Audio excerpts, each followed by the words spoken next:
Hello students, welcome to commerce one. तो आज की इस वीडियो के अंदर हम लोग आपके रेशियो एनालिसिस चैप्टर का अगला क्वेश्चन करने वाले हैं। इसके पहले वाले वीडियो के अंदर मैंने क्वेश्चन नंबर 1 और 2 ऑलरेडी सॉल्व करा दिया है। तो अगर आपको वो वीडियो देखना है, अगर आपने अभी तक वो वीडियो नहीं देखा है तो आप डिस्क्रिप्शन बॉक्स में जाकर विजिट कर सकते हो। तब तक के लिए क्वेश्चन नंबर 3 स्टार्ट करते हैं। So the details of Shrinath company are as under. Shrinath company की हम लोग को डिटेल दी हुई है। तो डिटेल में क्या दिया हुआ है, आपको कैश सेल दिया हुआ है 6 लाख का, क्रेडिट सेल 9 लाख का, ठीक है। टोटल सेल आपकी 15 लाख की दी हुई है। फिर उसमें से सीओजीएस हम लोगों ने माइनस किया है कितना, 7,50,000 का। तो माइनस करने पे जीपी यानी ग्रॉस प्रॉफिट आपका आ गया 7,50,000, यानी कि सेल्स माइनस सीओजीएस हम लोग कर रहे हैं तो आपका जो मिल रहा है उसको हम लोग ग्रॉस प्रॉफिट बोलेंगे। अब उसके बाद अदर एक्सपेंसेस दिए हुए हैं, ऑफिस एक्सपेंसेस दिया हुआ है, सेलिंग एक्सपेंसेस दिया 1,25,000 1,25,000, उन दोनों को माइनस किया 7,50,000 में से आपका आ गया प्रॉफिट बिफोर टैक्सेस 5 लाख। फिर उसके अंदर से 2.5 लाख टैक्सेस माइनस किया तो आपका प्रॉफिट आफ्टर टैक्स आ गया 2,50,000। ये आपका पीएनएल स्टेटमेंट है। ये इतना आपको श्रीनाथ कंपनी का पीएनएल आपको दिया हुआ है। उसके बाद बैलेंस शीट दी हुई है। देखिए बैलेंस शीट में लायबिलिटी साइड क्या दिया हुआ है, शेयर होल्डर्स फंड दिया हुआ है। इसके अंदर शेयर कैपिटल में इक्विटी शेयर कैपिटल 20 लाख का दिया हुआ है, प्रेफरेंस शेयर कैपिटल 20 लाख का, फिर रिजर्व एंड सरप्लस 11 लाख का, फिर लॉन्ग टर्म बोरोइंग में बैंक लोन दिया हुआ है, क्रेडिटर्स ऑफ बिल्स पेबल आपकी करंट लायबिलिटी है, और बैंक ओवरड्राफ्ट और आउटस्टैंडिंग एक्सपेंसेस ये आपको दिया हुआ है। और टोटल ऑफ लायबिलिटी साइड आपका है 64 लाख। इसके अलावा एसेट साइड में देखा जाए तो टेंजिबल एसेट आपको दिया फिक्स्ड एसेट में 55 लाख का, प्रीलिमिनरी एक्सपेंसेस आपको दिया 1 लाख का। अब ये जो आपका प्रीलिमिनरी एक्सपेंस है ये आपका और कुछ नहीं है, इसको पता है क्या बोलते हैं, इस चीज को जो यहाँ पे ये एक्सपेंस दिया है इसको हम लोग बोलते हैं फिक्टिशियस एसेट। अब प्रीलिमिनरी एक्सपेंसेस आपका, फिर डिबेंचर डिस्काउंट, फिर एडवर्टीजमेंट एक्सपेंडिचर, ये सब आपके सब फिक्टिशियस एसेट ही होते हैं। सो ये बात को थोड़ा ध्यान में रखिएगा। उसके बाद करंट एसेट में आपको दे दिया गया है स्टॉक 1,75,000, डेटर्स 3,50,000, बिल्स रिसीवेबल 50,000 और कैश बैलेंस 2,50,000, ठीक है। ये चीजें आपको दी हुई है। उसके बाद इन सब के अलावा थोड़ी सी डिटेल और प्रोवाइड की गई है कि ओपनिंग स्टॉक कंपनी की जो क्या है 3,25,000 है। Beside the details mention below, the opening stock of was of rupees 3,25,000 of 360 days of the year, यानी कि आपको working number of working days आपको प्रोवाइड कर दिया गया।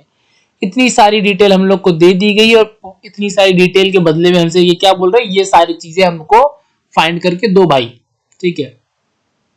क्या बोल रहे हैं, मैं ये सारी चीजें फाइंड कर दो। पूछ क्या क्या रहे हैं, gross profit ratio, stock turnover ratio, operating ratio, current ratio, liquid ratio, debtor ratio, creditor ratio, proprietary ratio, rate of return on capital employed, उसके बाद rate of return on equity share.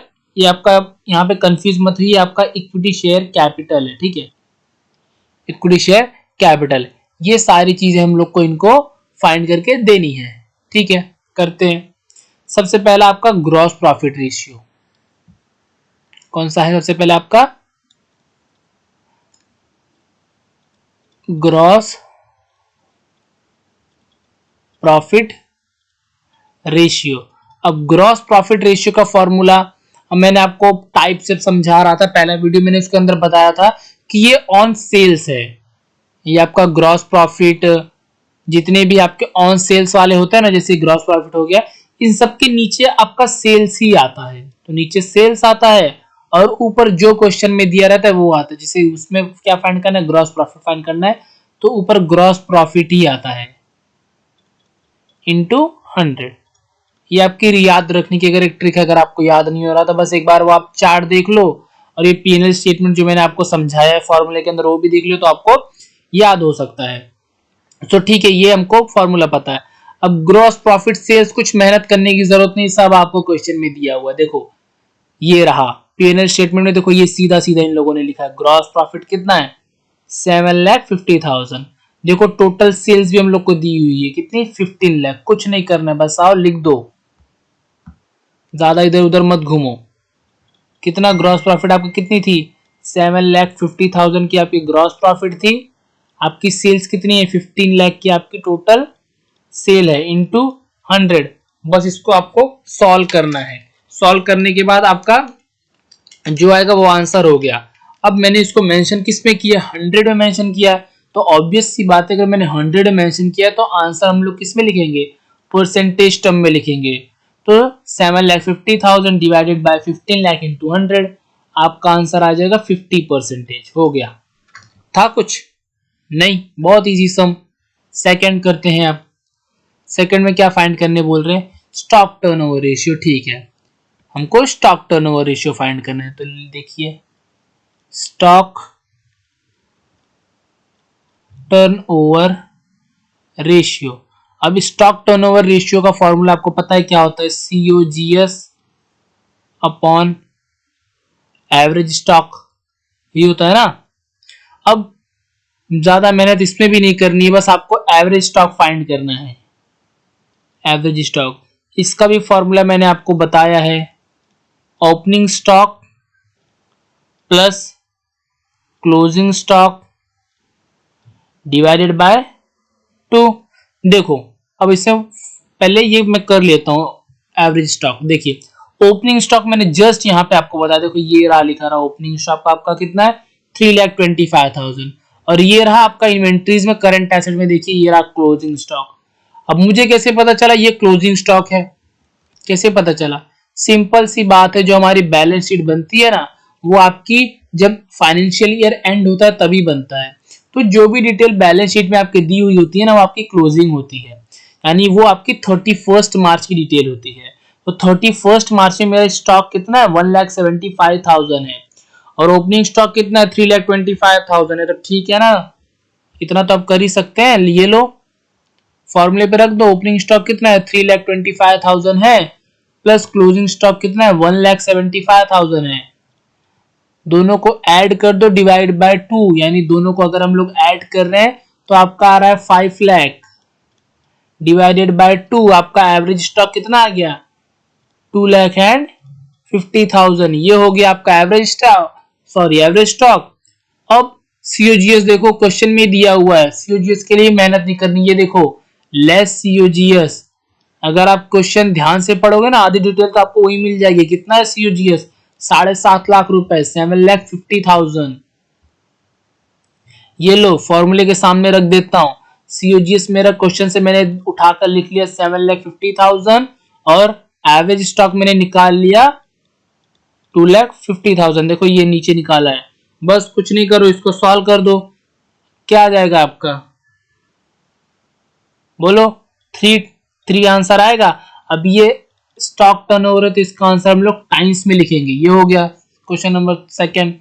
Third करते हैं। Third क्या है, operating ratio. ठीक है, operating ratio, operating ratio.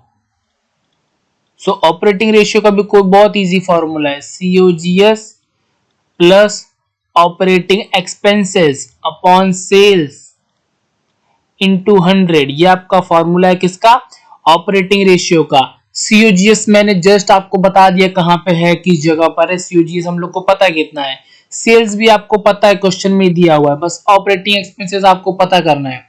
तो operating expenses इस क्वेश्चन में तो आपको सीधा मेंशन किया हुआ, ये देखो, ये जो है ना अदर एक्सपेंसेस जो है, मैंने आपको जब फॉर्मूला बता रहा था तो मैंने बताया था, administrative expenses, office expenses, factory expenses, selling expenses, ऐसे कोई भी एक्सपेंसेस जो आपके बिजनेस में आ रहे हैं, उन सभी एक्सपेंसेस को हम ऑपरेटिंग एक्सपेंसेस बोलते हैं। ये देखो यहाँ पे दिया हुआ है, other office expense, selling expense कितना, 1,25,000, 1,25,000। बट इन द केस अगर आपको ये चीज नहीं दी हुई है, तो मैंने वो भी आपको एक फॉर्मूला इसको अभी बताया था ऑपरेटिंग एक्सपेंसेस फाइंड करने का। वो फॉर्मूला आपका पता है क्या होता है, ऑपरेटिंग एक्सपेंस का वो फॉर्मूला आपका होता है जीपी माइनस पीबीआईटी। अब ये कोई फॉर्मूला नहीं है, जस्ट हम लोगों ने उसी से बना लिया, जो हम लोग को दिया हुआ है ना नेट सेल्स, उसी से हम लोगों ने बना लिया है, जो आपको सॉरी पीएनएल दिया उसी से हमने बना लिया है। तो जीपीआईटी हम लोगों ने क्वेश्चन में देखा ही था, कितना था, ग्रॉस प्रॉफिट 7.5 लाख, और पीबीआईटी 5 लाख है अपनी, दोनों को माइनस करो 2.5 लाख आ जाएगा। देखो बीच का बचा हुआ अमाउंट 2,50,000 आ रहा है। देखो अब देखो मैं आपको इसमें दिखाऊं, देखो ये रहा मेरा ग्रॉस प्रॉफिट 7,50,000 और profit before interest and taxes 5 lakh. ये रहा, दोनों को माइनस किया तो देखो बीच में देखो ये ऑपरेटिंग एक्सपेंस होता है, ये देखो बीच में ऑपरेटिंग एक्सपेंसेस होता है। तो जब मैं इसमें से इसको माइनस करूंगा तो बीच वाली अमाउंट तो आ ही जाएगी ना। तो ये फॉर्मूला क्या होता है, थोड़ी सी ट्रिक है, लॉजिक है, बट आप इसको यूज करोगे हर जगह, ये आपके काम आएगा। ठीक है, सो रख देते हैं फॉर्मूले में। सीओजीएस कितना है आपका 7,50,000, ग्रॉस प्रॉफिट आपका सॉरी ऑपरेटिंग एक्सपेंसेस आपका आ गया 2,50,000 और सेल्स आपका कितना आ गया 15 लाख, क्वेश्चन में ही मेंशन है। हो गया, इनटू 100 कर दो, सॉल्व करो, 7,50,000 प्लस 2,50,000 आपका हो जाएगा 10 लाख, फिर डिवाइड बाय 15 लाख परसेंटेज में कर दो, क्या आ रहा है 66.66%। ये लो पर हो गया, खत्म। नंबर 4 देखते क्या करना है। नंबर 4 में आपको करंट रेशियो फाइंड करना है, बहुत इजी, बहुत बेसिक सा। क्या है करंट रेशियो, करंट रेशियो। अब करंट रेशियो का फॉर्मूला बच्चा बच्चा से पूछ लो, बच्चा बच्चा आपको बता देगा। Current asset upon current liabilities, current liabilities. ठीक है, अब कुछ नहीं करना है, बस ऊपर आओ, बैलेंस शीट में देखो करंट एसेट कहां पर है, सारा कुछ ऐड कर लो। देखो ये रहा मेरा करंट एसेट, ये रहा, देखो ये रहा, नंबर सेकंड हेड सब हेड पॉइंट पढ़ो, ये रहा मेरा का, सब ऐड कर लो जो है 1,75,000, 3,50,000, 50,000 और 2,25,000, चारों को ऐड कर लो, वही है अपने करंट एसेट। देखो क्या आ रहा है 8 लाख आ रहा है, लिख दो करंट एसेट की जगह 8 लाख चारों को ऐड करके। ठीक, उसके बाद करंट लायबिलिटीज भी सेम, देखो लायबिलिटी वाला कॉलम कहाँ है, ये रहा लायबिलिटी वाला कॉलम, सारी ऐड कर लो 1,45,000, 1,50,000 एंड 5,000, कितना आया, सारा ऐड किया, कुछ सारा कुछ ऐड किया, आपका हो गया 3 लाख। ये लो लिख दो यहाँ पे, बस दोनों को डिवाइड कर दो, जो आ गया आपका आंसर 2.66 आ रहा है, 2.67 रेशियो 1, क्योंकि ये आपका करंट रेशियो, तो इसको रेशियो 1 में लिखते, रेशियो टर्म में मेंशन करते हैं। ठीक है, अब इसके बाद क्या फाइंड करना है, नंबर 5 लिक्विड रेशियो। अब लिक्विड रेशियो अब तक सेम चीज है, ज्यादा कुछ मेहनत नहीं करनी होती है, लाओ यहां पे करते हैं। लिक्विड रेशियो, लिक्विड रेशियो का फॉर्मूला क्या है, बस करंट की जगह हटा के लिक्विड लिखते जाओ। लिक्विड एसेट्स, अभी तक यहाँ पे क्या होता था, नीचे करंट लायबिलिटीज होती थी, अब यहाँ पे आती है लिक्विड लायबिलिटीज। इसके पहले आपका जो नीचे करंट लायबिलिटी होती थी वो लिख देते थे, बट अभी ऐसा नहीं करते हैं हम लोग। सो लिक्विड एसेट एल मतलब है और एल मतलब लिक्विड लायबिलिटी। ओके, तो एल का फॉर्मूला आपका है करंट एसेट माइनस स्टॉक, और अब तक यहाँ पे एल की जगह आपकी करंट लायबिलिटी होती थी, बट अब यहाँ पे आपकी एल आ गई, मतलब लिक्विड लायबिलिटी, तो current liabilities minus bank overdraft.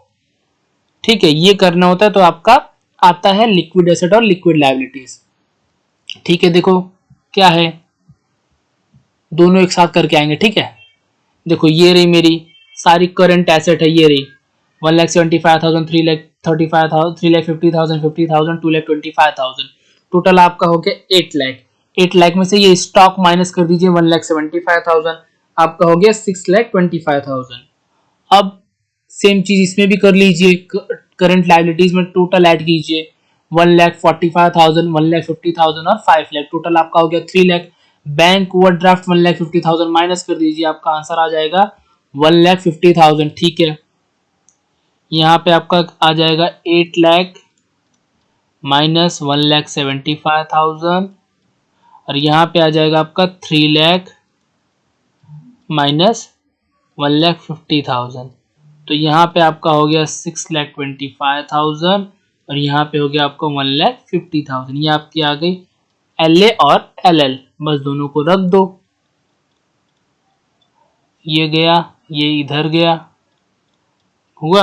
अब बस दोनों को डिवाइड कर दो, हो गया 4.16 आ रहा है, 17 कर दो, हो गया।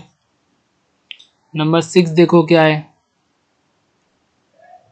नंबर 6 है आपका डेटर्स रेशियो, नंबर 7 है क्रेडिटर्स रेशियो। ओके ठीक है, करते हैं। ठीक है रहा, यहाँ पे करेंगे, जगह तो वहाँ पूरी हो गई थी। सो डेटर्स रेशियो, अब डेटर्स रेशियो का फॉर्मूला पता है सबको, debtors plus bills receivable divided by credit sales. अब ये सारी चीजें हमको पता है कहाँ मिलेगी, बैलेंस शीट में, और क्रेडिट सेल आपको पीएनएल में मिलेगा। तो देखिए कहाँ है, ये आपका डेटर्स है, ये रहा, बिल्स रिसीवेबल ये रहा, कितना है 3,50,000 और 15,000। हाथ लगे क्रेडिट सेल भी देख लीजिए, क्रेडिट सेल कितनी है आपकी, ये देखिए ये रही, कैश सेल 6 लाख की और क्रेडिट सेल 9 लाख की, तो आपको 9 लाख का काम है। ठीक है, लिख लेते हैं। डेटर्स कितना था आपका 3,50,000, फिर बिल्स रिसीवेबल आपके थे 50,000 के, और 9 लाख था आपका क्रेडिट सेल। ओ सॉरी, यहाँ पे इंटू 360 डेज करेंगे, क्यों, क्योंकि ये आपका नंबर ऑफ वर्किंग डेज है, ये देखिए ये रहा नंबर ऑफ वर्किंग डेज है। ठीक है, so debtors plus bills receivable upon credit sale into number of working days, जो कि कितने आपके 360, सो इंटू 360 कर दीजिए आपको। 3,50,000 प्लस 50,000 आपका हो गया 4 लाख, डिवाइड बाय 9 लाख कर दीजिए, और इंटू 360 कर दीजिए, तो आपका आंसर आ रहा है 160 डेज, हो गया। अब नंबर 7 आपका क्या है, क्रेडिटर्स रेशियो।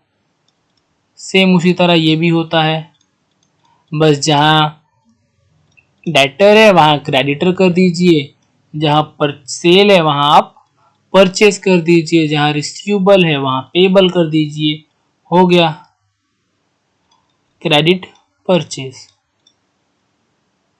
ठीक, सो क्रेडिटर और बिल्स पेबल ढूंढ के आते हैं कितना है, वो भी तो ढूंढना पड़ेगा ना।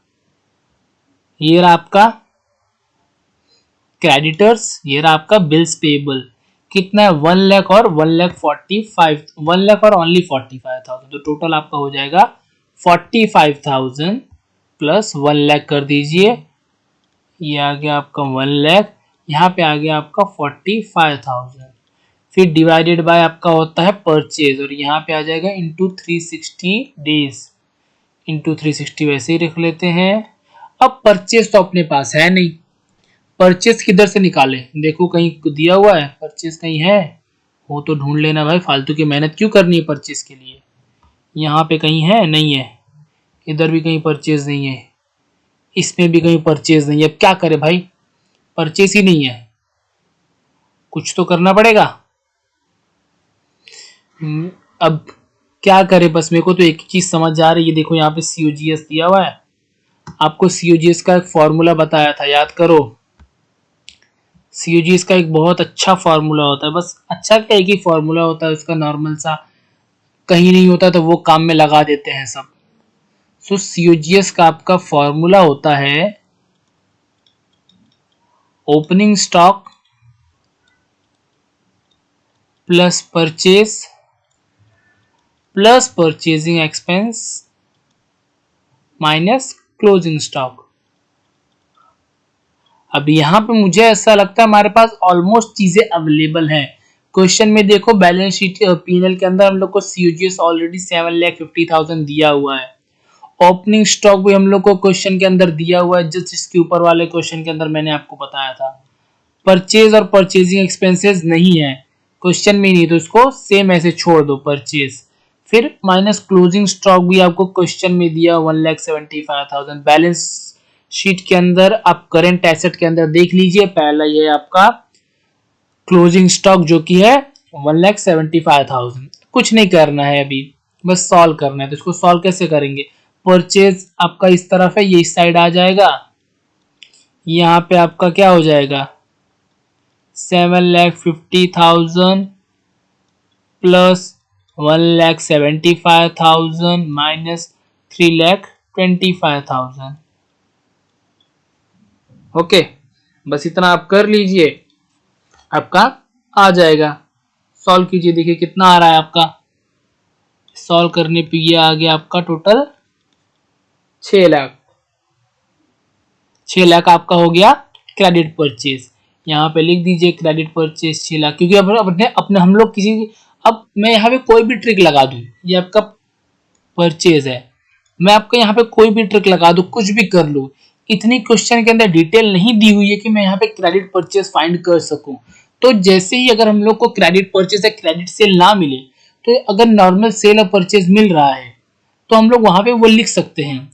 बट अगर क्वेश्चन में इतने रिसोर्सेज दिए हुए हैं कि हम लोग क्रेडिट परचेज या क्रेडिट सेल फाइंड कर सके, तो वहां पे हम लोग को क्रेडिट सेल और क्रेडिट परचेज ही फाइंड करना है। अगर आप सिर्फ सेल और परचेज फाइंड कर करके आ रहे हो तो वहां पे आप गलत हो, ठीक है। बस अब आप इसको सॉल्व कर दीजिए। 1,45,000 divide by 6 lakh into 360, answer आपका आ गया 87 डेज। हो गया। इसके बाद क्या फाइंड करना है, देखो आई थिंक प्रोप्राइटर्स रेशियो था, देख लेते हैं ना। ये रहा प्रॉपर्टी रेशियो, ठीक है।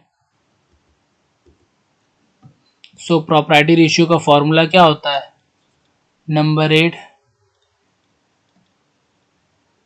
Property ratio. इसका फॉर्मूला होता है जैसा नाम वैसा formula, proprietors fund divided by total fund, ठीक है। सो प्रोप्राइटर फंड और कुछ नहीं होता है, आपका शेयर होल्डर का फंड होता है। तो शेयर होल्डर फंड, तो यहां पे लिख लेते हैं ना, शेयर होल्डर, मैं ऐसे लिख रहा हूं, ठीक है, शेयर होल्डर फंड, ठीक है। और यहां पे मैं लिखता हूं टोटल फंड। सो शेयर होल्डर आपके कौन कौन से होते हैं, जरा एक बार आप गौर करिए, शेयर होल्डर आपके क्या क्या हो सकते हैं। इक्विटी शेयर होल्डर आपके होते हैं, प्रेफरेंस शेयर होल्डर आपके होते हैं, फिर इस आपके शेयर होल्डर होते हैं ना, ठीक है। ये मैं आपको अब देखते क्या करते हैं इसके अंदर। एक होता है आपका इक्विटी, इक्विटी शेयर होल्डर, एक होते हैं आपके प्रेफरेंस शेयर होल्डर, फिर उसके बाद शेयर होल्डर फंड के अंदर पता है क्या आता है। अब अगर फंड वर्ड लगा है ना, तो समझ लो रिजर्व एंड सरप्लस आएगा ही आएगा। और अगर फंड वर्ड लगा है, सो इसके अंदर से आप फिक्टिशियस एसेट्स माइनस करोगे, फिक्टिशियस एसेट्स। और इसके अंदर एक और चीज,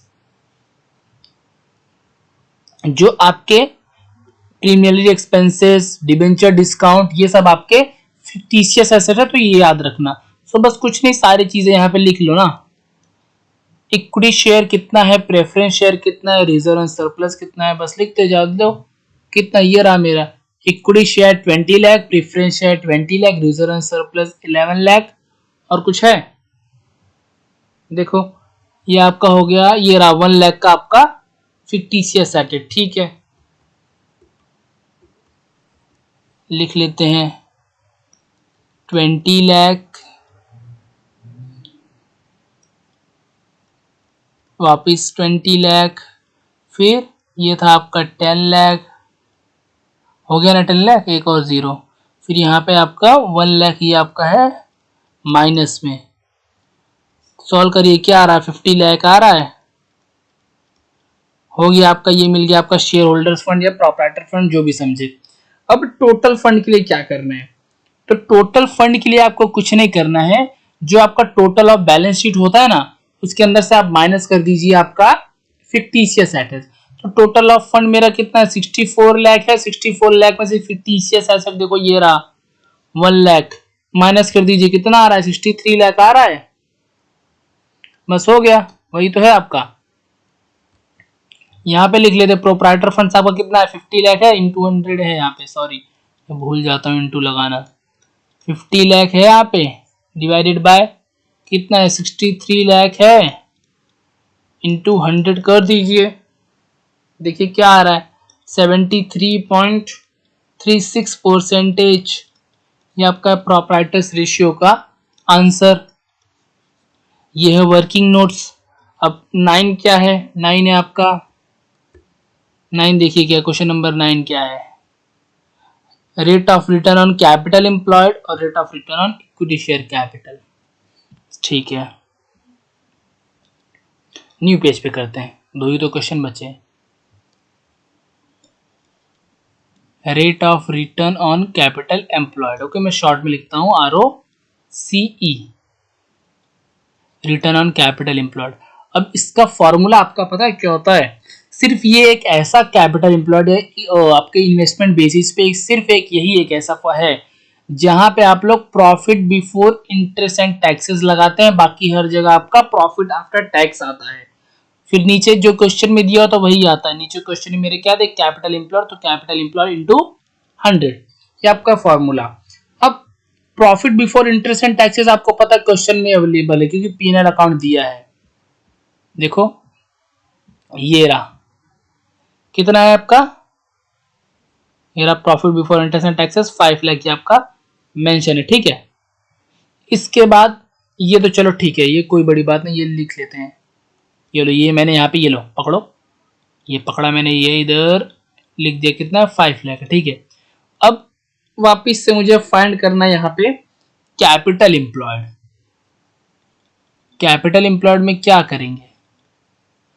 अब कैपिटल एम्प्लॉयड में सिर्फ देखो सिंपल सी बात है, वो सारी चीजें जो हमने अपने बिजनेस में लगाई, एक बड़ी रकम जो भी कैपिटल एज अ कैपिटल हम यूज कर रहे हैं, चाहे वो शेयर होल्डर फंड हो या रिजर्व एंड सरप्लस हो या बोरोइंग्स हो, कुछ भी हो, तो सिंपल सी बात पकड़ो, इसके अंदर आप शेयर कैपिटल पूरा ऐड कर दिया करो और उसके बाद आपकी जो लॉन्ग टर्म लाइबिलिटी जैसे कि डिबेंचर हो गया, बोरोइंग्स है, वो भी ऐड कर दिया करो।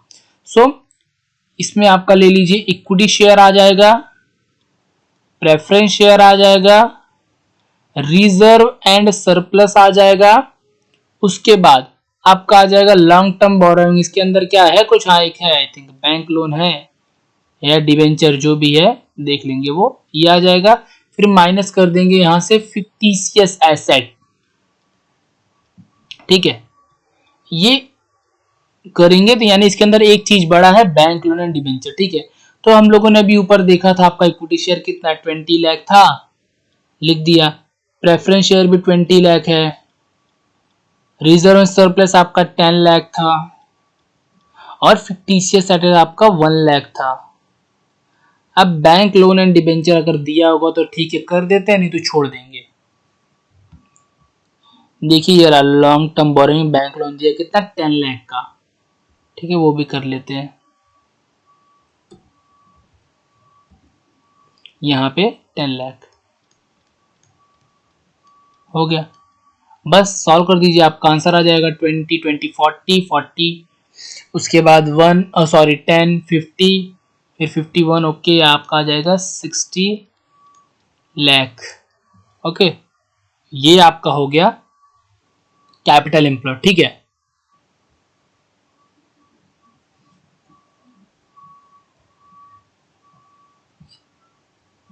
किधर गया आपका है, मैं कोई बात चेक करा देता हूं। ओके, इसलिए 61 आ रहा था। एक सेकंड, यहाँ पे 11 लाख है आपका। ओके, अब ये तभी तो सोचो 1 लाख कम क्यों आ रहा है, यहाँ पे 11 लाख। एक सेकंड में वहां पे करेक्शन कर देता हूं, ये आपका 11 लाख है। ओके एक सेकेंड, ठीक है अभी आ जाएगा 20 20 40 40 प्लस आपका 10 हो गया 50 51, फिर 10 61 61 में से 1 लाख माइनस 60 लाख। ओके, ये आपका कैपिटल एम्प्लॉयड 60 लाख। ठीक है, यहाँ पे लिख देते हैं, हो गया आपका 60 लाख, फिर इंटू 100, देखिए क्या आ रहा है आपका आ जाएगा 8.32%। ये हो गया आपका। अब क्वेश्चन नंबर लास्ट आपका, rate of return on equity share capital, formula इसका क्या हो जाएगा? अब इक्विटी शेयर कैपिटल है तो सिंपल सी बात है ना, आपका मैंने अभी आपको क्या बताया, सारे ऐसे फॉर्मूलाज है जहाँ पे प्रॉफिट आफ्टर टैक्स लगता है। बस ये कैपिटल एम्प्लॉयड ऐसा है जहां पे प्रॉफिट बिफोर टैक्स लगता है। सो ये रहा प्रॉफिट आफ्टर टैक्स। फिर इक्विटी शेयर फाइंड कर रहे हैं ना, तो यहाँ पे क्या आ जाएगा, माइनस प्रेफरेंस डिविडेंड। थोड़ा सा लॉजिक लगा के काम करो, फॉर्मूला याद करने की जरूरत ही नहीं है। फिर अपॉन में क्वेश्चन में जो है वो लिख दो, क्वेश्चन में मेरी इक्विटी शेयर कैपिटल है, सो इक्विटी शेयर कैपिटल लिख दिया।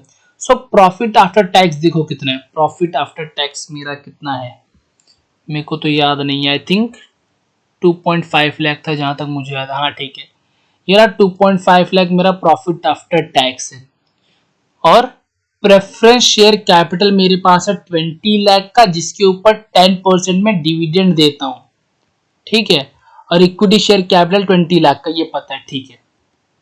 अब सॉल्व कर लेते हैं।